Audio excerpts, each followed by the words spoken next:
श्री स्वामी समर्थ गुरुचरित्र अध्याय 35. श्री नृसिंह सरस्वतीने रुद्राचे महात्म्य सांगितल्यावर त्या स्त्रीने मला काहीतरी मंत्रोपदेश द्या अशी त्यांना विनंती केली. तेव्हा स्त्रियांनी मंत्रोपदेश देऊ नये, पतिसेवा करावी हीच त्यांची ईश्वर भक्ती होय असे त्यांनी सांगितले. तेव्हा तिने मला एखादे व्रत करायला सांगा अशी विनंती केली. श्रीगुरूंनी त्यावेळी त्या दाम्पत्याला सोमवारी उपवास, स्नान, शिवपूजन इत्यादी करण्याचे व्रत सांगितले व त्या व्रताचे महात्म्य सांगताना पूर्वी सुताने ऋषींना सांगितलेली सीमंतिनीची कथा सांगितली. पूर्वी आर्यवर्यात एक राजा होता. त्याचे नाव चित्रवर्मा होते. तो धर्मशील, शूर, पराक्रमी होता. तो सप्तनिक शिवाची पूजा करीत असे. त्यांना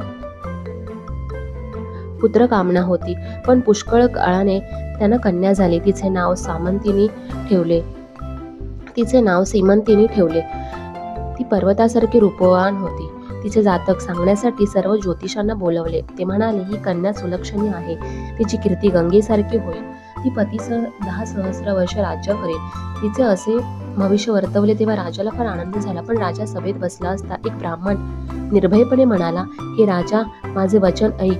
मी तुझ्या कन्येचे लक्षण सांगतो. तुझ्या कन्येच्या नशिबात 14व्या वर्षी वैधव्य आहे. ते ऐकून राजा एकदम बेशुद्ध पडला. तो ब्राह्मण तसे सांगून तात्काळ निघून गेला. हे सर्व सीमंतिनीला माहिती पडले. त्यामुळे ती विचारात पडली.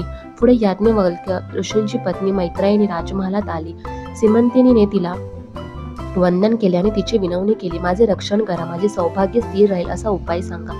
कन्येचे बोलणे ऐकून मैत्रेयी म्हणाली, तू शंकराला शरण जा, म्हणजे तुझे सौभाग्य स्थिर राहील. तिने सीमंतिनीला एक व्रत करण्यास सांगितले. सोमवारी उपवास करावा, शिवाची पूजा करावी. शिवाच्या अभिषेकाने पापाचा क्षय होतो. पीठपूजन केले तर साम्राज्य मिळते. गंध, अक्षता व फुलांनी पूजा केल्यास सर्व सौभाग्य मिळते. तेव्हा हे मुली, तू सोमवारचे व्रत कर, त्यामुळे मोठी संकटे, कष्ट व दुष्कर्म यांचा परिहार होतो.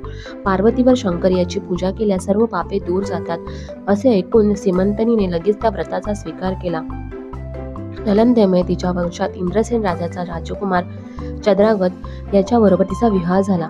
विवाह सोहळा खूप थाटात पार पडला. राजाने वऱ्हाडी मंडळीची अनेक द्रव्य अलंकार देऊन पाठवणी केली, पण कन्येच्या स्नेहामुळे राजपुत्राला व कन्येला ठेवून घेतले.